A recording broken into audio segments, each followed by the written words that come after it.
Hello friends, स्वागत है आप सबका हमारे यूट्यूब चैनल द वैदिक गुरुज में। आज वैदिक गुरुज क्लास 9th के हिंदी मीडियम बच्चों के लिए एनसीईआरटी बुक का चौथा चैप्टर दो चर वाले रैखिक समीकरण शुरू करने जा रहे हैं, जिसमें आज हम आपको प्रश्नावली 4.1 के माध्यम से समझाएंगे कि दो चर वाले रैखिक समीकरण क्या होते हैं। आइए शुरू करते हैं।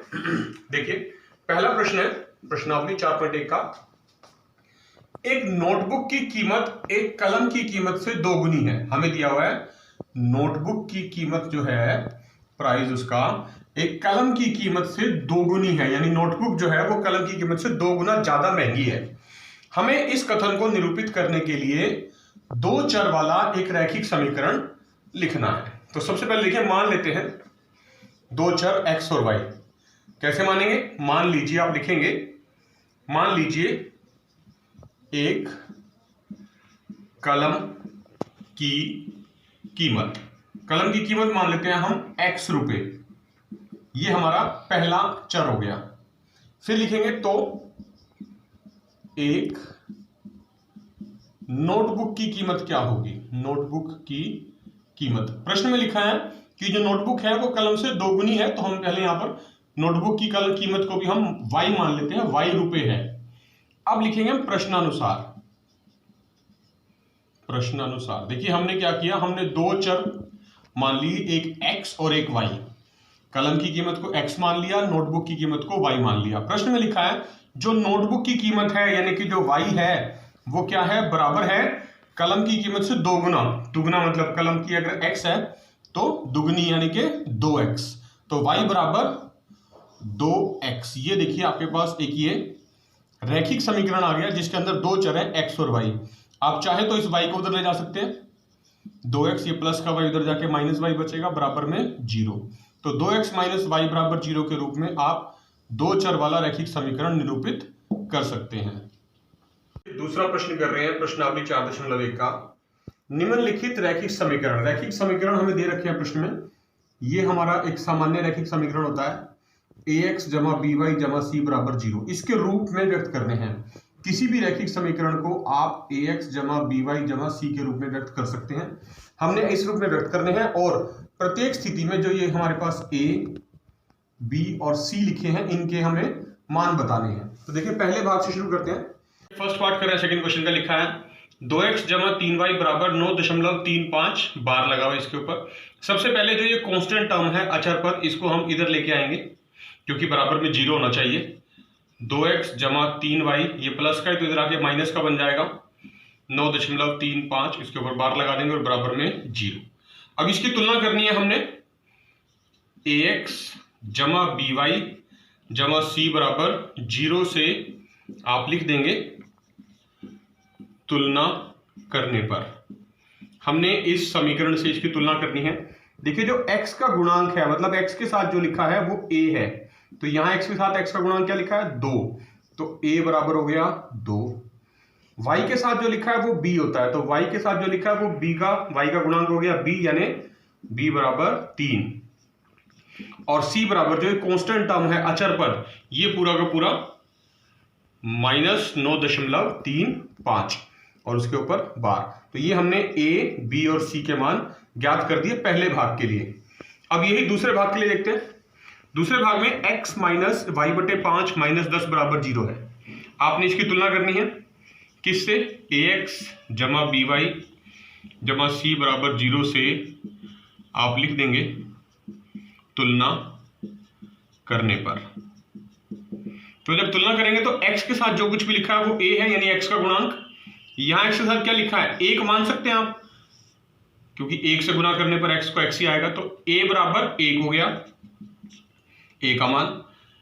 y के साथ जो लिखा है वो b है, यानी कि b का मान लिख रहे हैं, तो y के साथ जो लिखा है कांस्टेंट टर्म वो b का मान बनेगा।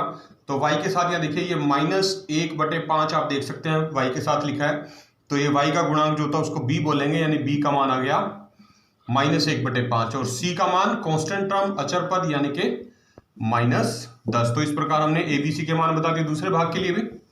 तीसरे भाग पे चलते हैं। -2x जमा 3y बराबर 6 लिखा है।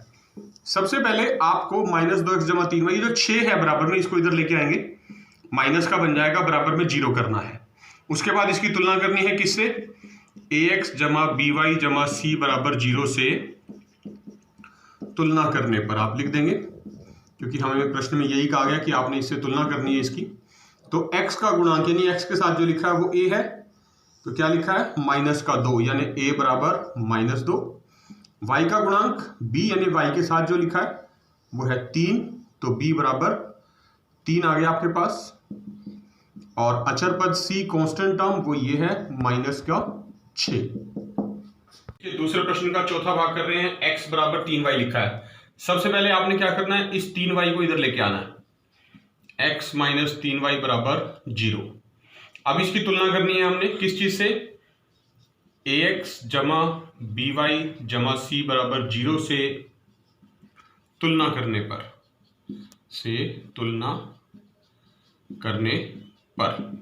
तो देखिए x का गुणांक यानी जो x के साथ लिखा है वो a है, यहां x के साथ कुछ नहीं लिखा, इसका मतलब 1 है, तो a बराबर 1 आ गया। फिर y का गुणांक जो लिखा है वो b है, तो y का गुणांक यहां क्या लिखा है -3, तो b का मान आ गया -3। और c देखिए अचर पद इसमें है ही नहीं, तो आप इसमें c के स्थान पे 0 लिख सकते हैं, क्योंकि जो चीज है ही नहीं तो आप यहां पर चाहें तो +0 लिख सकते हैं, तो इसका मतलब c बराबर 0 आ गया। पांचवें भाग पे अगर चले तो देखिए 2x बराबर -5y है, ये -5y जब इधर लेके आएंगे आप, ये +5y बन जाएगा बराबर 0। और जैसे पिछले प्रश्न में था चौथे भाग में अचर पद नहीं था, तो यहां लिख देते हैं -0 बराबर 0। अब आप लिख सकते हैं इसकी ax जमा by जमा c बराबर 0 से तुलना करने पर। बिल्कुल पहले की तरह सारे के सारे भाग एक जैसे हैं, आपने ध्यान से देखने हैं।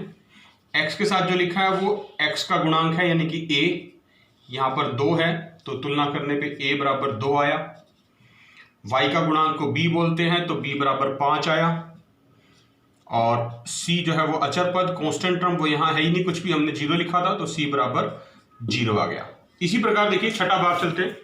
3x जमा 2 बराबर 0 लिखा है, हमने इसकी तुलना करनी है ax जमा by जमा c बराबर 0 से तुलना करने पर।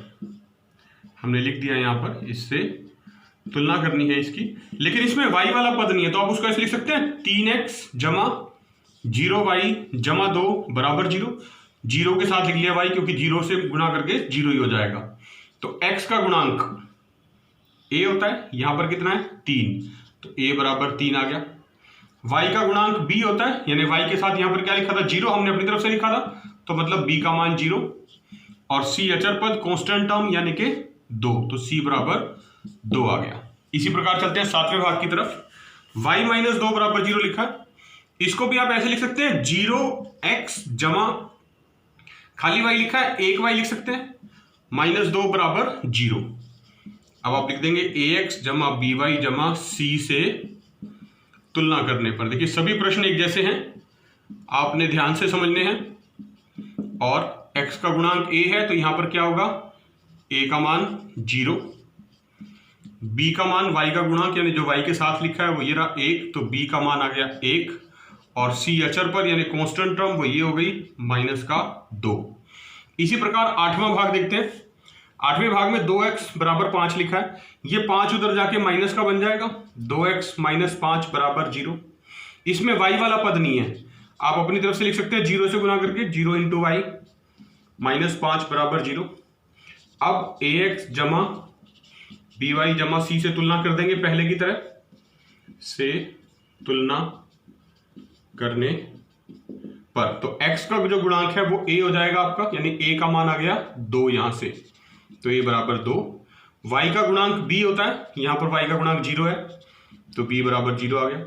और c कांस्टेंट टर्म अचर पद वो यहां पर -5 है, तो c बराबर -5। इस प्रकार हमने a, b और c के मान लिख दिए हैं।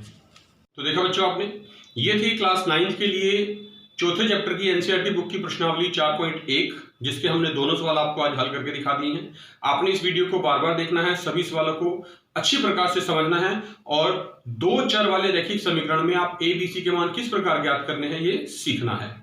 वीडियो को लाइक जरूर करें, कक्षा 9वीं के ज्यादातर बच्चों के साथ शेयर करें, और अगर अभी तक आपने हमारा चैनल द वैदिक गुरुज यूट्यूब से सब्सक्राइब नहीं किया है तो अभी सब्सक्राइब करें और बेल आइकन बटन दबाना ना भूलें। वैदिक गुरुज आपसे एक ही रिक्वेस्ट करते हैं, आप अपने घर में रहें, सेफ रहें, स्वस्थ रहें, सुरक्षित रहें और खूब मन लगा के पढ़िए, जुड़े रहिए वैदिक गुरुज के साथ। बहुत जल्द फिर मिलेंगे नए प्रश्नों के साथ, तब तक के लिए थैंक यू।